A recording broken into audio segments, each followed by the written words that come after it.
Hey everybody, and welcome to another ResearchHub community call, where the first topic we have to chat about today is the Gitcoin grant round, which thanks to Jeff, we now have officially been added to the DeSci tag, so our matching number has gone up a ton. I don't know if anybody's looked, but it's something like, I think it's like 5K, right, Jeff? Something? We're actually up to like 6,500 now. So every dollar you put in, I believe you get matched $120. So please donate. Yeah, that's incredible. Yeah, so I guess the first topic was suggested by Satvik, and Jeff, I might have you take the reins here just to chat about like how the Gitcoin grant is going and like what we can do to help, I guess, keep pushing it over the line. Okay, yeah, awesome. So sure. So I think the Gitcoin grant's going well. We had a lot of contributors. Usually it's how it goes. There's a lot of contributors in the first kind of half of the whole Gitcoin grant round, and then it kind of trails off towards the end a bit. But as you can see with the quadratic funding, as many people, it's more important the amount of people that donate, regardless of what the amount is, more than it is one large donator donating some large amount of money. So I think what's like the most prudent thing is to just share as much as possible with your friends and colleagues. Donate yourself if you can. We can kind of make it not a requirement, but really push maybe some of the editors to get involved as well, to throw in a donation. We have, I mean, I think our email client is like 30,000 users or something, I remember last time. So we got a lot of people that we can email as well to get the word out. So I think pushing it via any of those mechanisms would be a really great way to get involved. And that money is going to go towards helping, say, fund the hackathon that Ricardo is working on setting up. That's going to be available in December. And we could use it for different things too, like helping set up like some more stuff into liquidity, paying out contributors for different things. So really, the more money we get for the Gitcoin grant round, the more beneficial it is across the board for everybody in the GitHub or in the ResearchHub community. So I guess to open question to everybody is, there's 3 days left.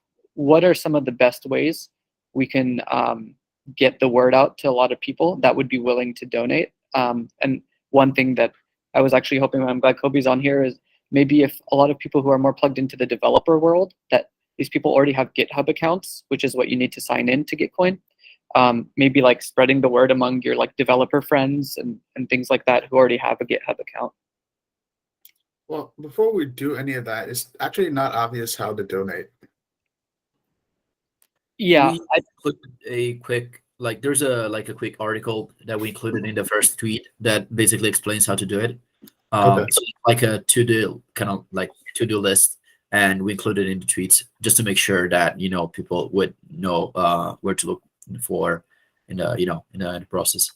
And something that I can add on top is just in case you can, like, be willing to spend 5-10 minutes with a person that maybe wants to donate but that doesn't know how to do it, to just like instruct them. Like, basically, like, I have a friend of mine, he's not really like into crypto, but he has a ETH wallet, so I basically gave him like a step-by-step intro on like how to do it, and that was pretty straightforward. So that could be something to do as well.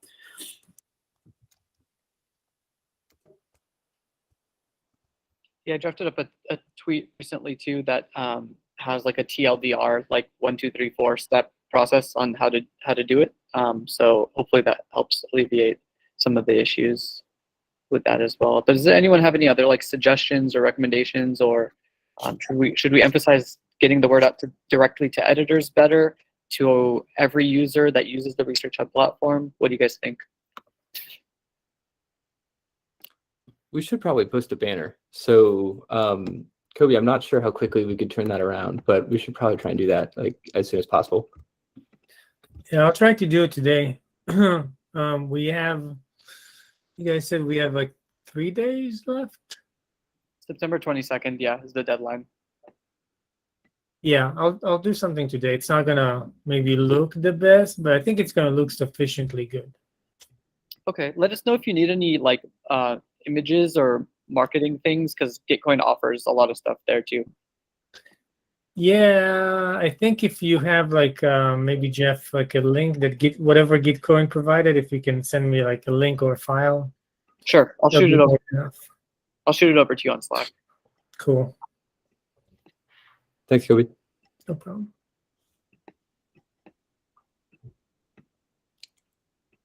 Cool. Yeah, So we're gonna have Brian tweet about it soon, right?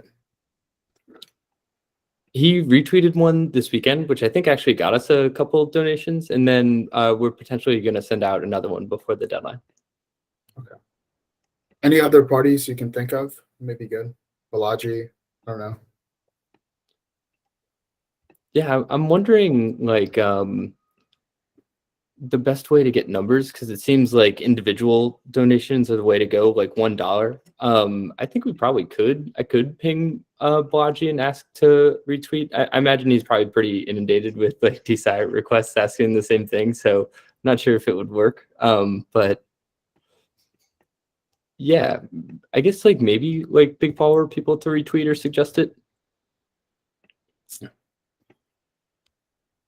I think like a big one will be like if we can each kind of grab a friend or two who's that'd go a long way. I mean, we've got like 40 or so editors, so each person grabs a friend or two. That's 40 to 80 more people, So I think the power of numbers probably better here. Yeah, we would definitely need to push it to editors at least to be able to contribute or find a way to do so. And Can we extend it? sorry. Can we extend how long the grant? Oh no, No, unfortunately not. the grant stays up there for as long as possible, but the matching round only exists until the 22nd. So anyone can donate whenever they'd like, but it won't get matched beyond the 22nd. Okay. Yeah. Is it kosher to I don't know, kosher to like send people RSC if they donate to Gitcoin, or probably not? Okay. Forget I said it. Delete that Don't worry, part. Kobe. We're all thinking it. Yeah. You never said it. Never said. Yeah, no, not they don't. They'll actually remove all of your matched funding if you get caught doing quid pro quo offers. Yeah. Okay. But what we can do is, and I think that's definitely a good idea, sending an email to our users. Again, 30K, if only we get like a 0.01% that donates is still something. So I think it's worth trying. Make sure to include the thing about how to do it there, and whichever email you send. I pinged Brian on this, so waiting for his response to see if he's down with potentially doing it. I think the way to make it work may be like throwing together a product update quickly and having it be one of the sections in the product update instead of necessarily being like a email headline that says, please give us money. Yeah, just thinking about the way to make it feel the best. Is there a way we can do it like rather quickly? Like, I don't know if you have something in mind. Maybe we can draft something as soon as the call is over, just to give people like a couple of days to donate. So actually, Pat, I disagree with that. I think if it's a product update, some people might be like, oh, it's another product update, and don't like read through all the details. But if it's like really short and to the point, I think people will get the point, and anybody who's likely to do it will be more likely to do it.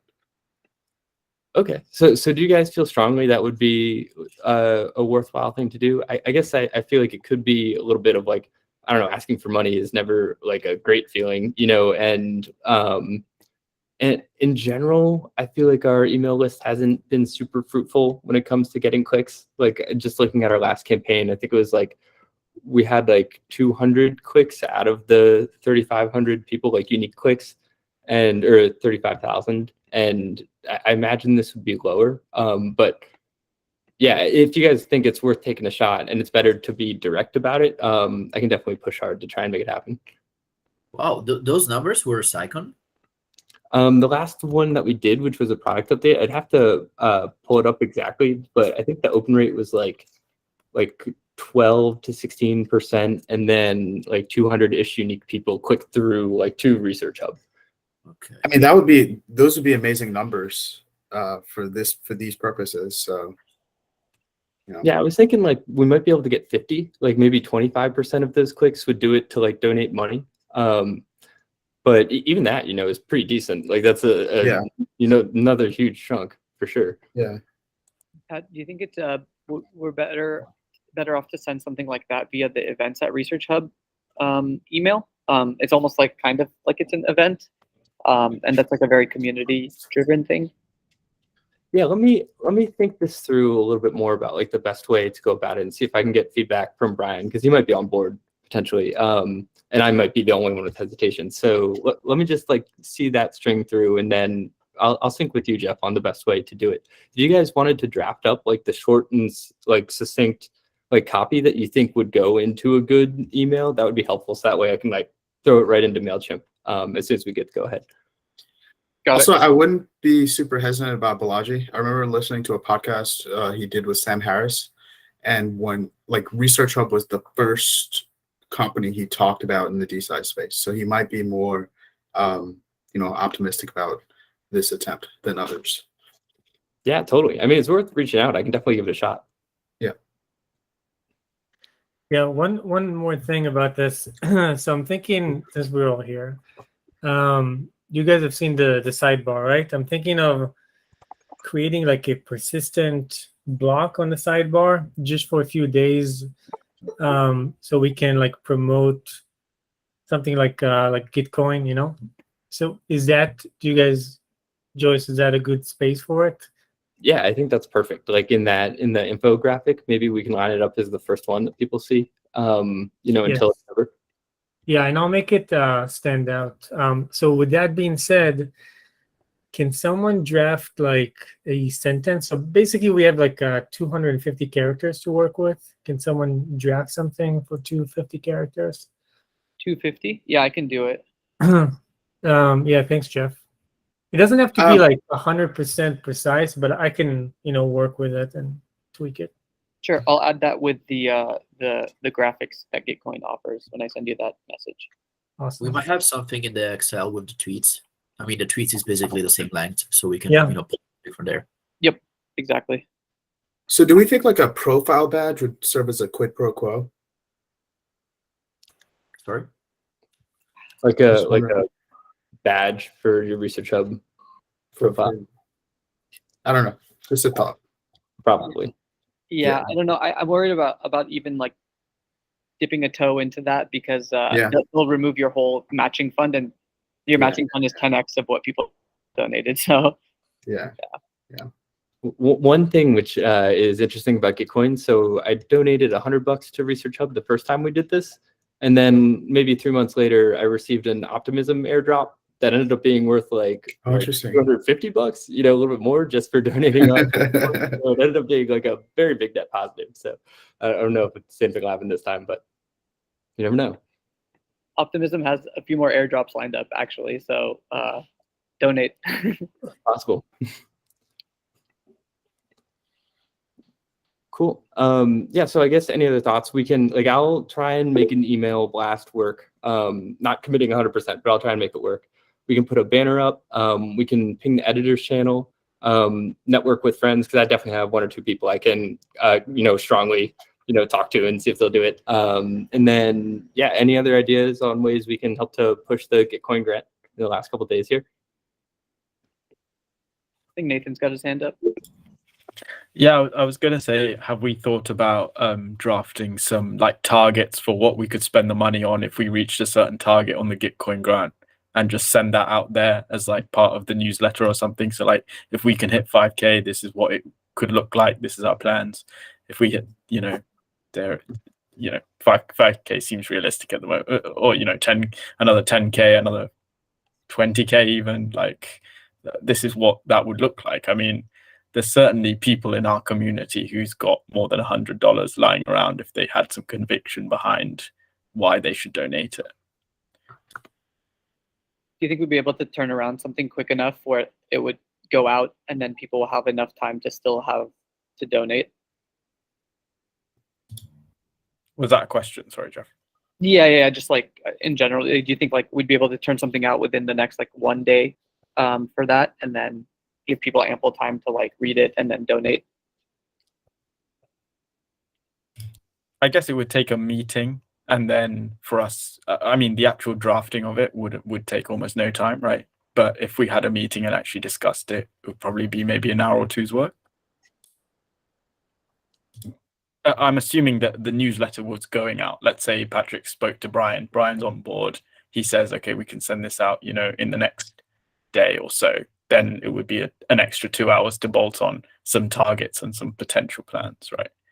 I mean, we wouldn't be able to come up with something really robust, but you know what I mean? Something rough.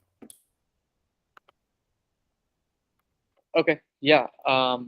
If somebody wants to, I mean, I guess I can put up like a couple bullet points and throw them into like somewhere on Discord, and then if people look it over and want to incorporate them, then go for it.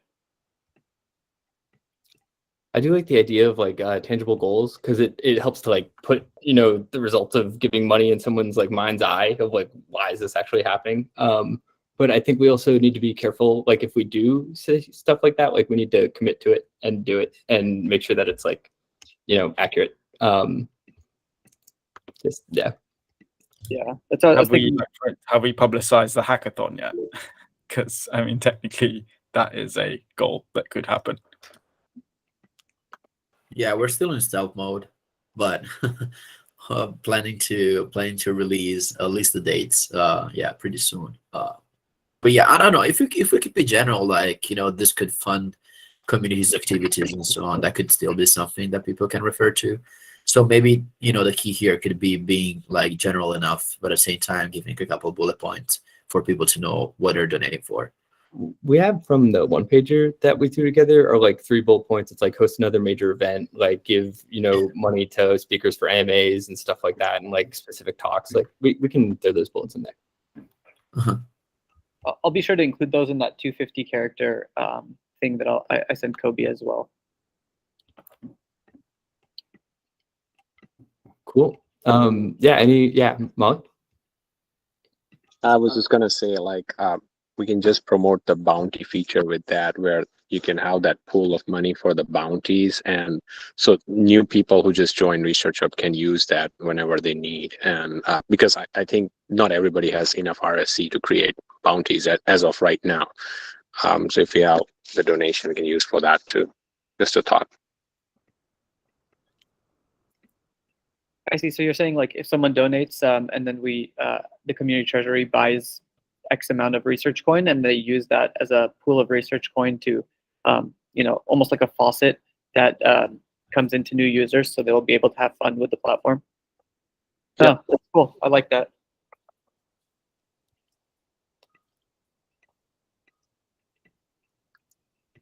Cool.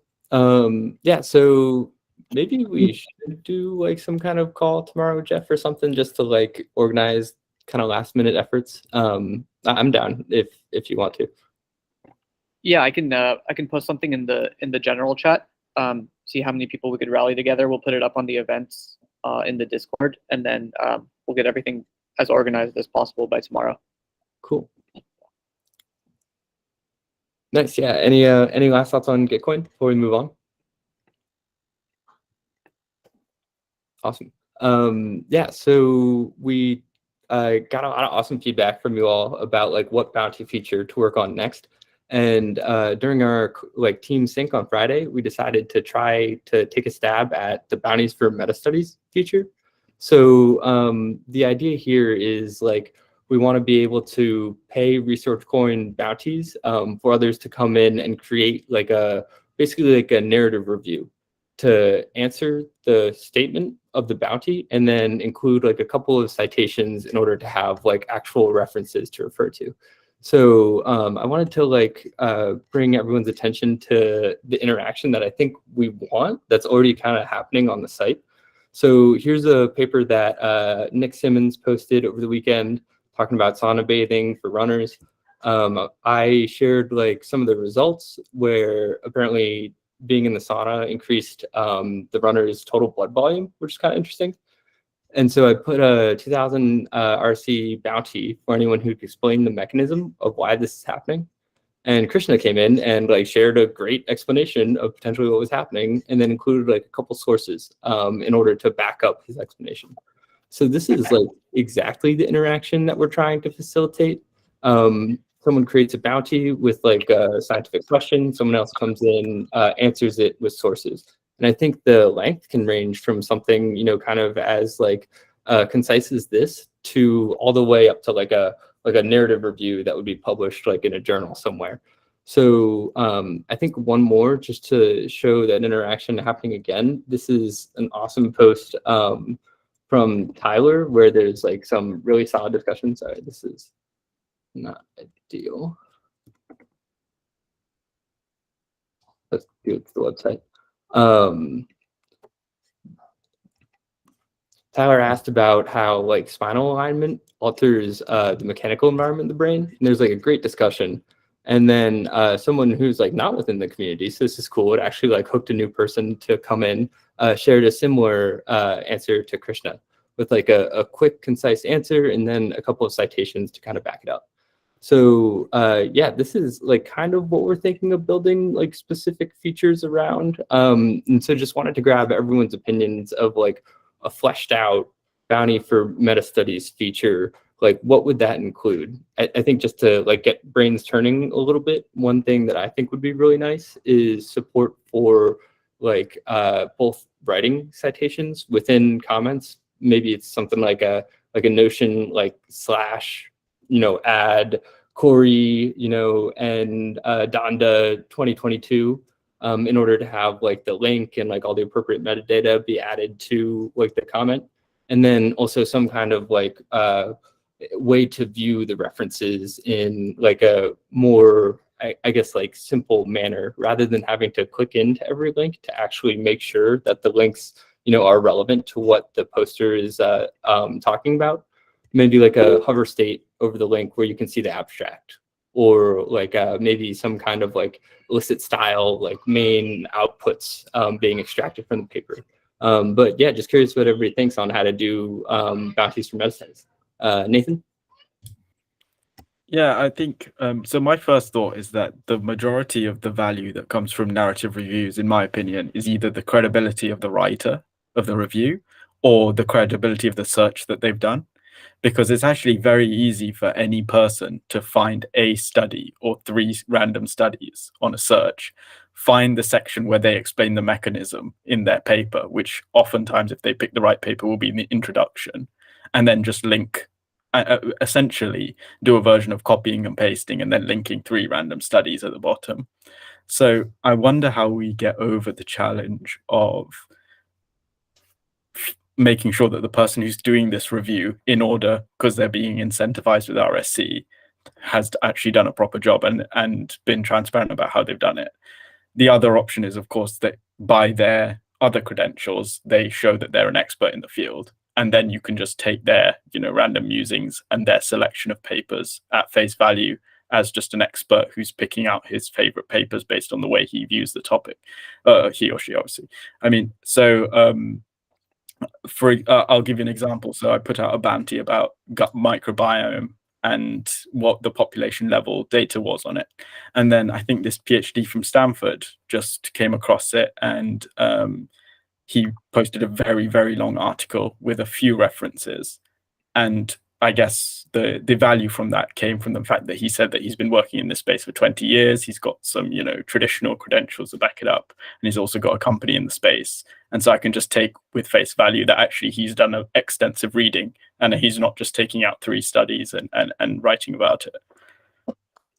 So to repeat this back, and this is, I think, something we actually talked about earlier today during our EngSync, but like in order to trust kind of answers, you'd need reputation, like have like people's accounts be tied to real world like H-index or like some kind of other like objective metric of reputation. Yeah, sorry.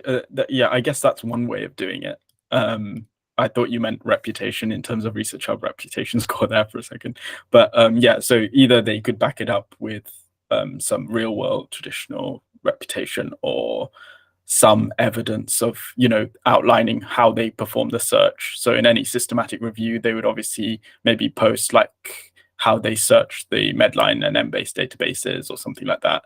And then it would be clear that actually they've tried to find the best sources and collated them. So just to dig in this like a little bit more, in theory, like like, would you want people's reputation, like, as crowdsourced results were shared under this bounty for a meta study?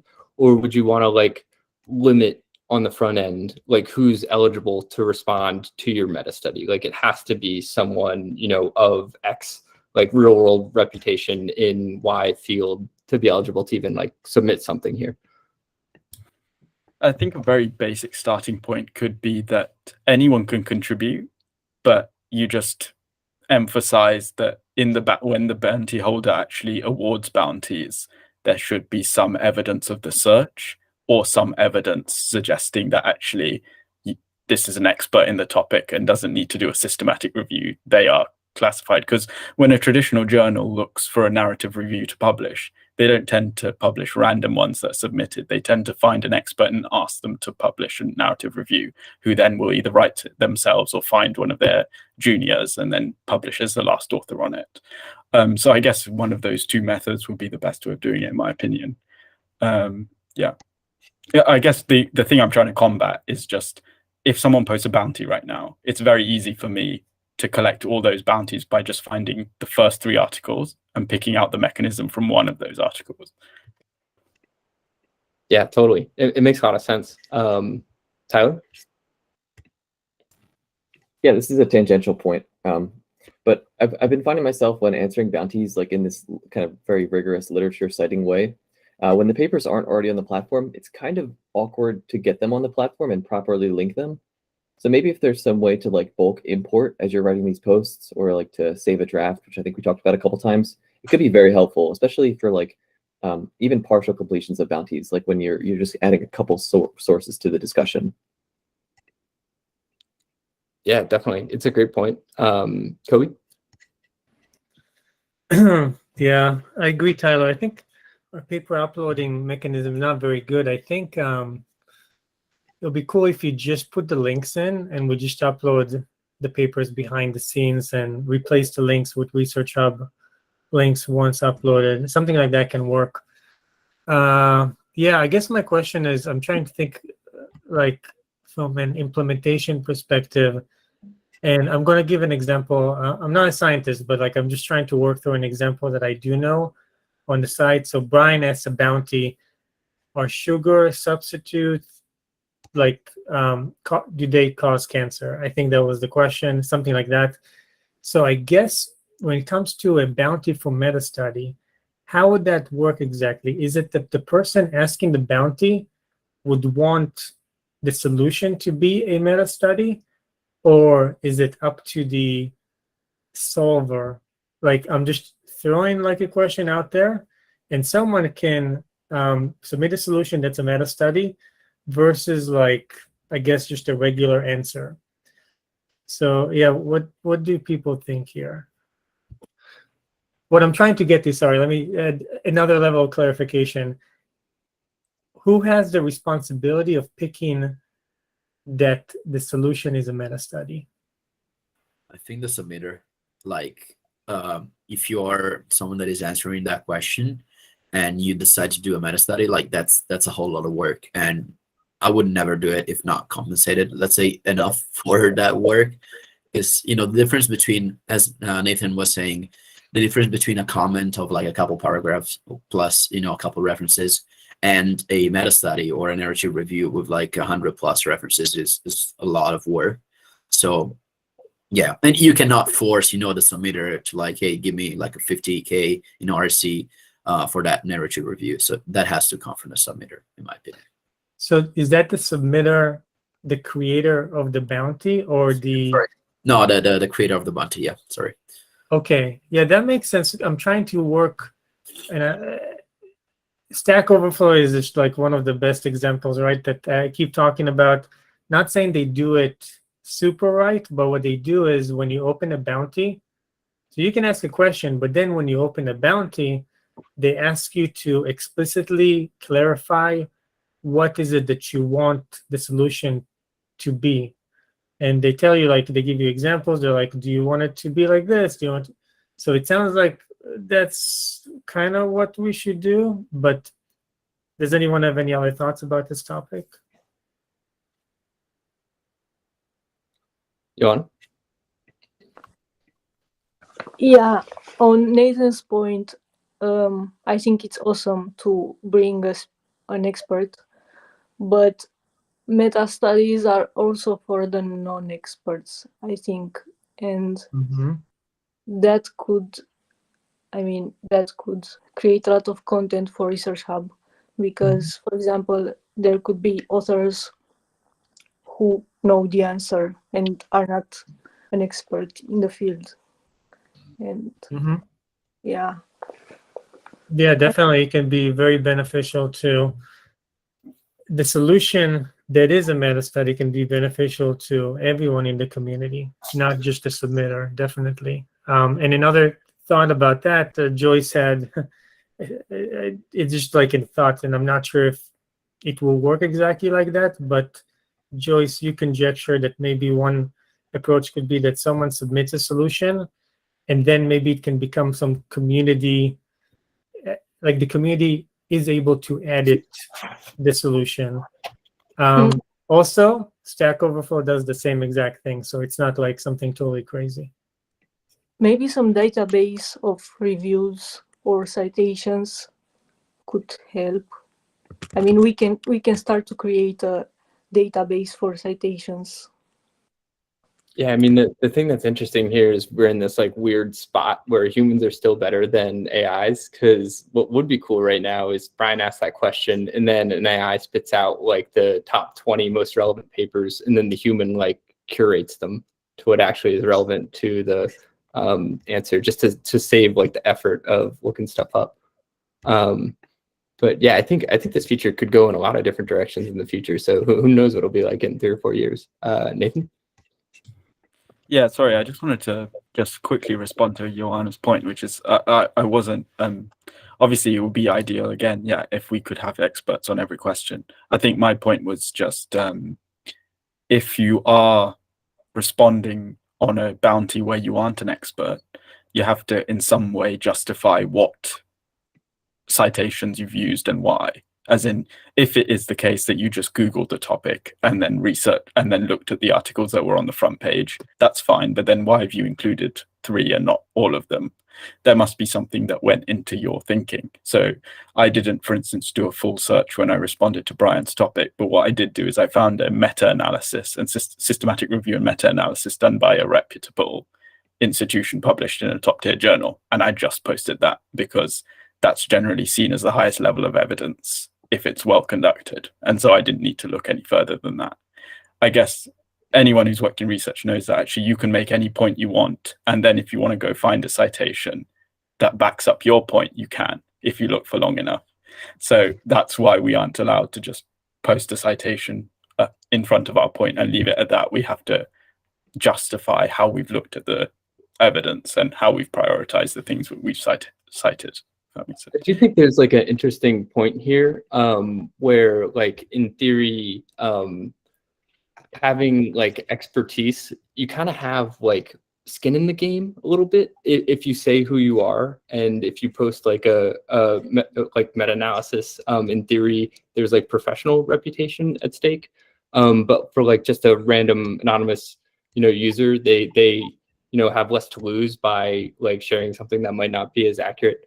One idea that we had talked about like before for the actual next major bounty feature was the idea of maybe there's a middle step here where Brian creates the meta study bounty, and then people apply with potential systematic review like parameters, and then Brian picks the winner and they actually do the review. So it could be possible that like an expert, can just submit one, without sharing a plan beforehand. But if you're not like within like, the like high enough rep to answer it, you can also share like your plan for review, like what papers you would include and like how you would exclude other papers and stuff like that. So that way, like there's some kind of like order to how the review is being put together. Yeah, I like that. I think my first thought is just that that's obviously really high barrier to entry. Like most users on ResearchHub, I don't think will be comfortable submitting a systematic review plan. So I like the idea that anyone can read an article and be like, oh, I read this cool paper on this. It might be relevant. I'm not making any claim about whether I know what's right on this topic, but I thought I'd add this in there. And then, you know, you've got a mixture of those, and then you've got someone like, oh yeah, I'm actually an expert. This is the best study in my opinion on it. You know, I think we could incentivize and facilitate all of those contributions, maybe. Yeah, totally. Mog? Yeah, I just wanted to add that, you know, meta-analysis, like as most of us know, like requires a lot of effort and time. And if at all, if a bounty is for that, it needs to specify that. And it needs some sort of peer review, like whether this search was conducted properly or not. And right now, you know, the editors can do that if they are posted in such a way, or if there is some way to communicate to the editor of that hub that, hey, there is a new bounty created just specifically for meta-analysis, and this is submitted. Can you review this? That how is the information? And I think that could be a really good task for the editors too. But right now, some of the bounties I'm seeing are like just like straight up question, hey, do you know what this is? And I think for those, I don't think, at least I feel like for those questions, like a few citations that are amongst the latest ones would be, at least I feel like, suffice to answer that question. But for meta-analysis, I totally agree with Nathan that extensive search is needed. And you would also need access to all those databases, first of all, which would, you know, depending on what setting you are in academia or not, would require some, you know, financial resources. And so that bounty also has to be a lot bigger, right? I don't know, in multiple thousands of RSC. So, and then it be reviewed before it is awarded to that person. So just a thought. Yeah, it's a great point. Makes me want to kind of bring up like a separate topic, but Tyler, before we kind of like talk about it. Yeah, just quickly, excuse me, on the peer review front, I thought it could be kind of cool if you kind of keep in mind the tasks that you have to do when doing a review. And then as you get comments, maybe let them select which task they've taken on. So let them select whether they've done, you know, a literature gather or an interpretation of literature or a unique paper or citing a review, you know, something like that. And then you can make it easier for editors to flip through and say, yes, you know, he did gather a correct paper. Yes, he did review this literature. You know, yes, this is a good interpretation, and kind of build those together to build, you know, a really community-driven meta-analysis. Yeah, so I kind of like the direction this is headed. Like we sort of started with like very quick, almost like internet comment, like short blog style answers. And now we're kind of talking about like rigorous like meta-analyses. I guess like what should the minimum bar for rigor be for like a bounty for a meta study? Like should it be acceptable to just post 2 paragraphs with 3 citations, or should there be like some higher, you know, like standard that it has to be like not like publication worthy, but almost there? Mark? Yeah, a much higher standard, I would say, than 3 citations. They need to like at least say where the search was conducted, what all studies they included in it, what all they didn't, and what was the criteria. And then post citations, I would say it will be at least in multiple teens, if not more, and then be peer reviewed by the editor, and then receive the bounty. Yeah, I think it would be pretty cool if we could have like super professional, rigorous reviews being created on ResearchHub. Edwin? What if we just had different standards, like standardized standards that the poster could click on, essentially? And then, you know, based on, obviously, like the more rigor, perhaps, the higher the bounty could be. But it may not make sense to have a one-size-fits-all sort of requirement for these sorts of things. Kobe? Yeah, quick question. Oh, actually, maybe not so quick, but like I'm curious. One of the features, the feature we're trying to build here is a meta study feature, but yeah, I'm just trying to think about if someone can help me understand the usability of it, because when I search for any topic on Google and I append the text meta study, there is literally almost always a result. However, I'm not a scientist and my searches are pretty simple most likely. In your field, in your day-to-day work, do you find that there is an absence of certain meta studies you would like to have been conducted? I feel it's actually the opposite. Like the reason why I decided to kind of like talk about perpetual reviews was exactly this, that literature is being like flooded with, meta studies and like literature reviews where you change a couple keywords and it's just, the same list of references.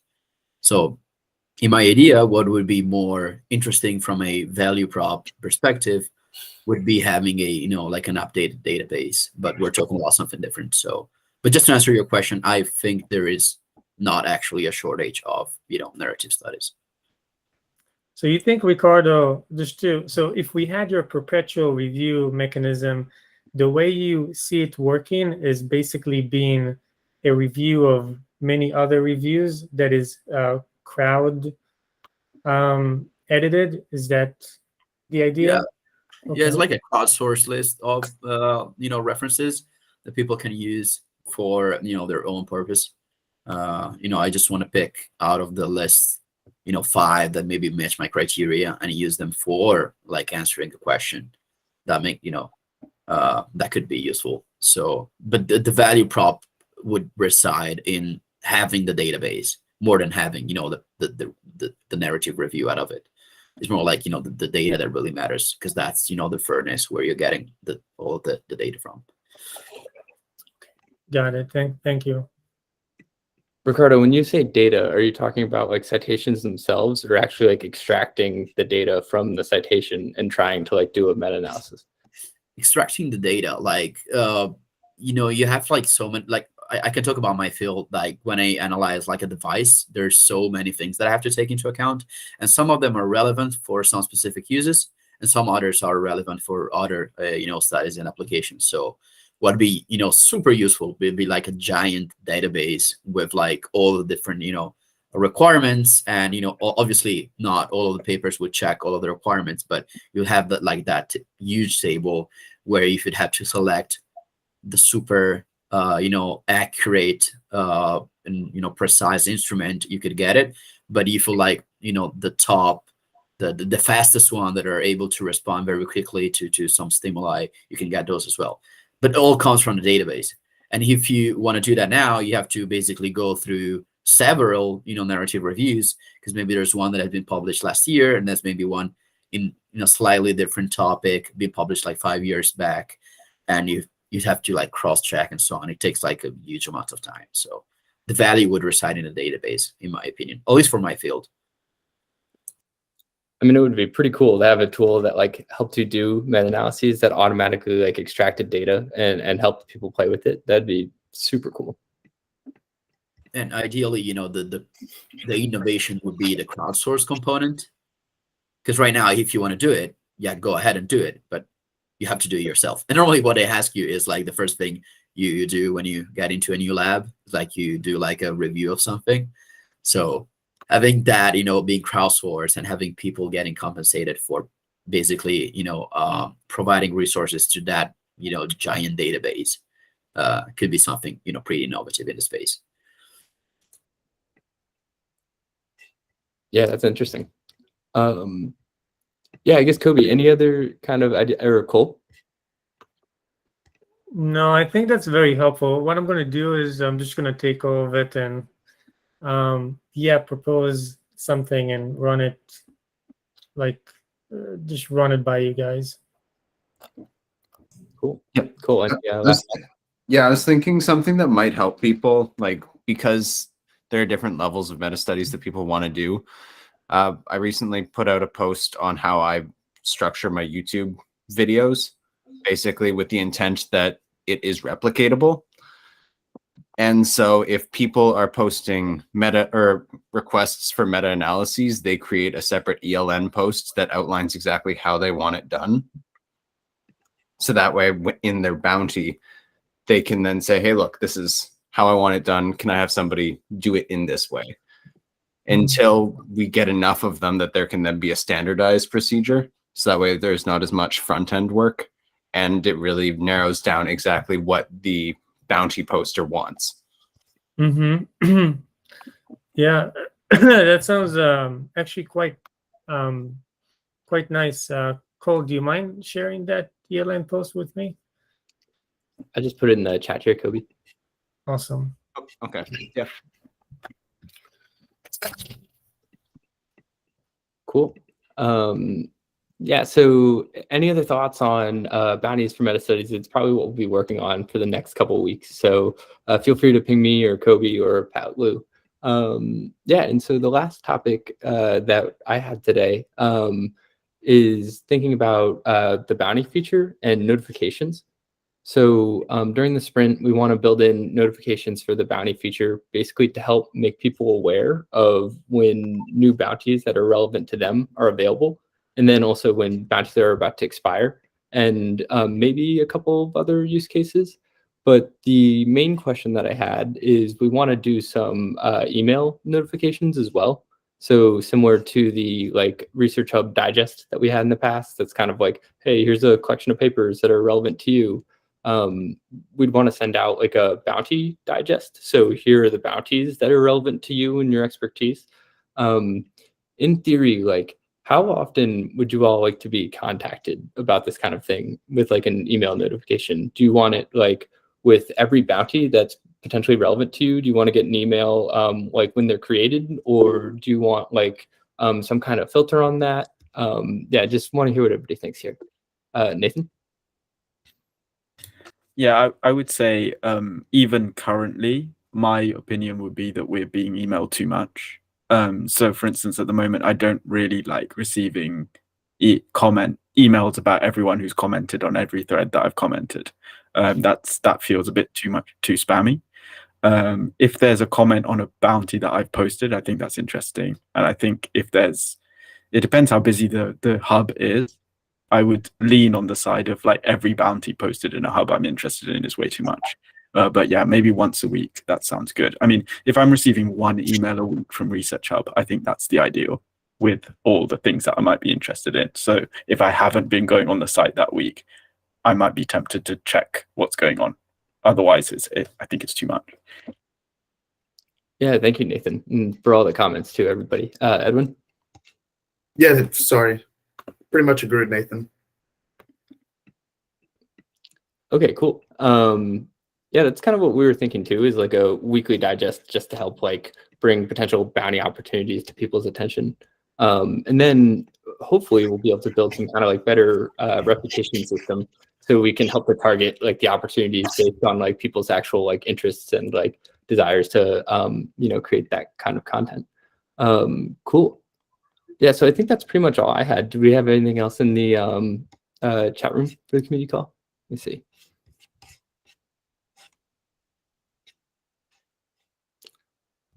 Joanna, you had a message here. Do you mind kind of digging into more detail?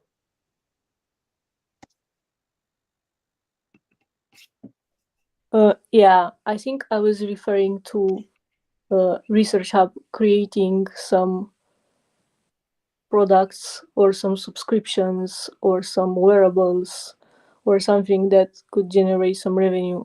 I think it's good also for the content and for like marketing stuff, and people could be quite excited about merch or something that relates to ResearchHub.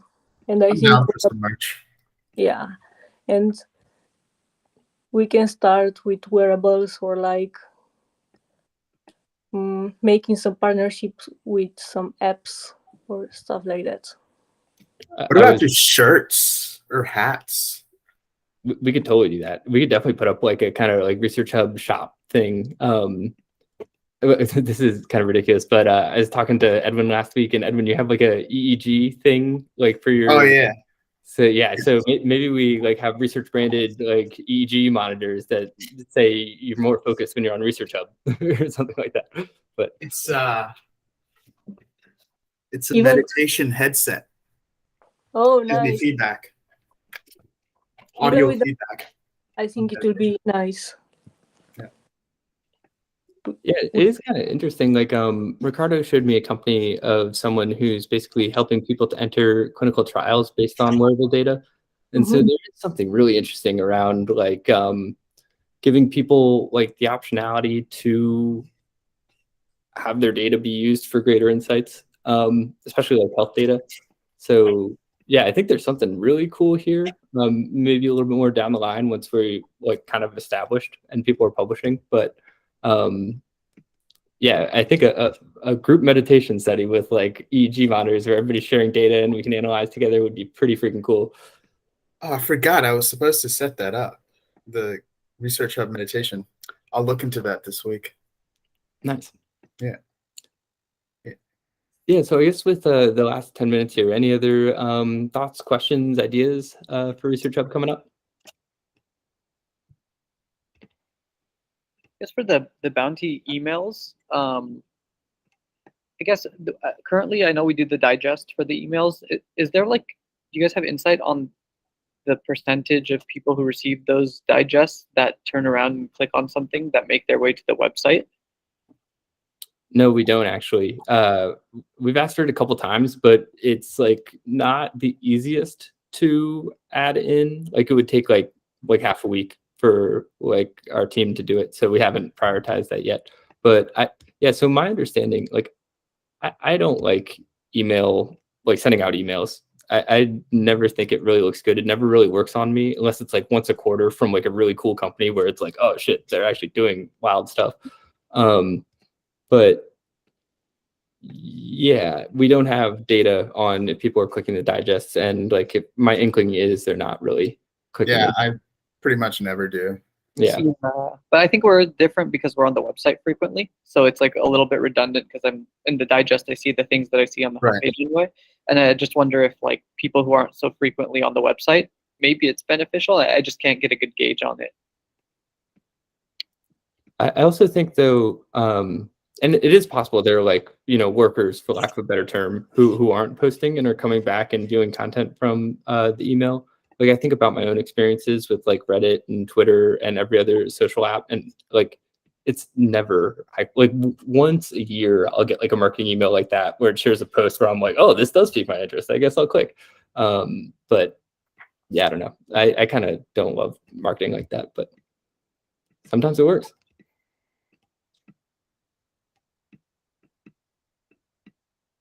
And then for the bounties, is the plan to just have it where it's based off of the hubs that user follows?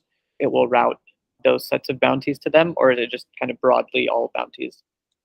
Yeah, so it would be like targeted based on the hubs that you follow. And then I think we're going to try and build in some kind of like better reputation mechanism, hopefully in the next like couple of weeks.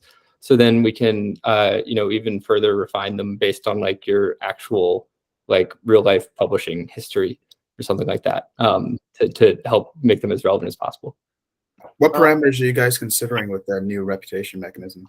I haven't even thought of it. Probably whatever is the easiest possible. Like it won't be an end state thing. It'll just be like an improvement over what we currently have to help to take into account people's like real world publishing. Like, well, I'm thinking like one thing we can probably do is ask people to submit their Google Scholar, and then we can scrape that data and use it to try and come up with some kind of like starting rep score or something.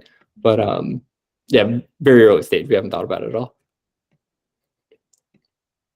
Scopus is better, just in general. Scopus? Yeah. Cool. Better than Scholar, better metrics, and I think Scholar doesn't have an API, and Scopus is better for even like pulling data from there. Not sure, but yeah, I would go with Scopus. I've got a small thing if people want to stick around for a few minutes.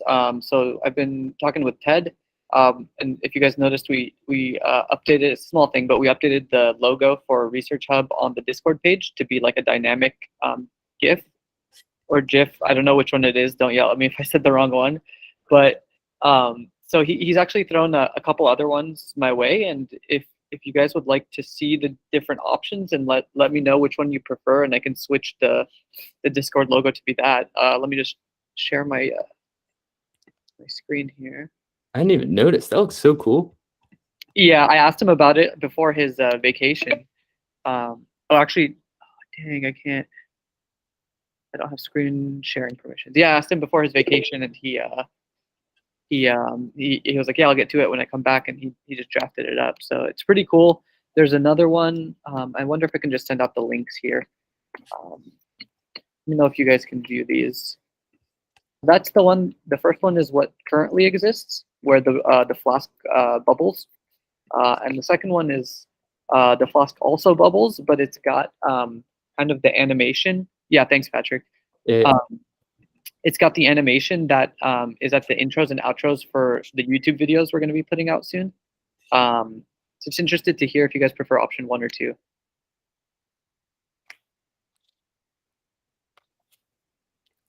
I mean, they're both so dope. This is ridiculous. I like option 1 for the Discord. Option 1 for Discord. See a lot of option 2s. So Cole, you're cool for the one that exists now, just bubbles and has the pluses, and then a lot of people are saying the one that has the rainbow kind of animation. I'm with Cole too. It's like pretty subtle, but when you notice it, it looks really good. And it's a very small graphic on the side. So those like little subtle things actually kind of go a long way to fill out like the white space on the outsides. Totally. I think we should have this on like the actual website there when you hover it. It's ridiculously cool. Yeah, if you guys want to take that, I think it would be pretty awesome. We might be able to. Okay, so getting like 50-50 option 1 and option 2. Maybe I'll switch it to option 2 so everyone can see it on Discord for the next like 10 minutes. And then you can DM me and let me know if you still want to stick with option 1. Did Ted have a favorite one? No, he just kind of his initial one was the first option. And then I remember telling him that we really enjoyed his intro and outro animation, so he added that, said he'd leave it up to everybody else to decide. Cool. Yeah, so I'll switch it over to option 2 for 10 minutes, see how everyone feels, and then we'll go from there. We could have it on the community website. Like we can find a place for, which one doesn't get chosen for the Discord. We can have it on the community website. Absolutely. Yeah. I almost feel like the second one would be good for that because it's consistent with like the YouTube vids that are going to be coming out. So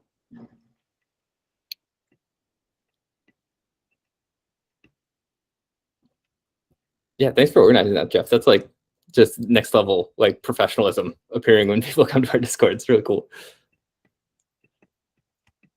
Awesome. Yeah, any last minute thoughts here before we sign off? Love the energy of the meeting. Awesome stuff. Yeah, it was great seeing everybody. Yeah. All right, have a good one. Have a good week. bye, everyone. Bye, guys.